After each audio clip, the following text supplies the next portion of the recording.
یہ اسلام کا حسن ہے کہ دنیا اور آخرت دونوں کی تعلیم دیتا ہے، اور یہ حسن اسلام نے زمانے کو متعارف کروایا۔ ہمیں تو یہ دعا سکھلائے گی نا، ربنا آتنا فی الدنیا حسنہ وفی الآخرۃ حسنہ، اے اللہ مجھے دنیا کی بلائیاں بھی دے دے اور مجھے آخرت کی بلائیاں بھی عطا کر دے۔ حضور علیہ السلام کے پاس ایک صحابی آئے نا، بظاہر بڑے کمزور سے تھے، تو میرے حضور پوچھا کہ کیا تم نے کوئی دعا مانگی ہے؟ عرض کی جی حضور میں نے دعا مانگی ہے۔ تو حضور میں تم نے اللہ سے کیا مانگا ہے؟ عرض کی کہ حضور میں نے دعا مانگی ہے کہ یا اللہ جتنے دکھ آنے ہیں مجھے دنیا میں ہی آ جائے اور میری آخرت بہتر ہو جائے۔ لیکن میرے حضور علیہ السلام نے اس کی حوصلہ افزائی نہیں کی بلکہ حوصلہ شکنی کی۔ حضور میں کہ تو نے یہ کیوں کہا کہ اے اللہ جتنے دکھ آنے ہیں وہ مجھے دنیا میں آ جائیں اور جتنے سکھ ہیں وہ آخرت پہ آ جائیں، تو نے یہ دعا کیوں نہ کی ربنا آتنا فی الدنیا حسنہ وفی الآخرۃ حسنہ، اے اللہ میری دنیا بھی بہتر کر دے، میری آخرت بھی بہتر کر دے۔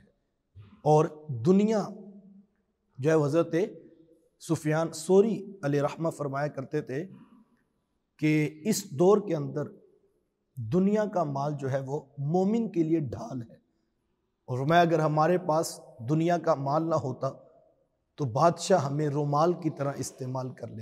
تو دنیا ضرور کمائی جائے، یہ نہیں ہے کہ دنیا نہ کمائے، لیکن سادہ لفظوں میں بات کروں تو دولت قارون نہ اکٹھی کرے، دولت عثمان اکٹھی کرے۔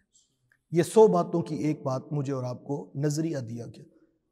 دولت بھی ہو اور وہ راہ خدا میں خرچ بھی کرنے کا جذبہ نصیب ہو، حلال ذرائع سے کمایا جائے اور جائز جگہوں پر خرچ کیا جائے، تو یہ باعث برکت ہے، یہ باعث محمود ہے۔ تو مجھے اور آپ کو یہ تربیت دی گئی۔ لیکن جب کبھی دونوں بچیں تو بہت اچھی بات ہے، لیکن کبھی ایسا ہوتا ہے کہ دو چیزوں میں سے ایک کا فیصلہ کرنا پڑتا ہے۔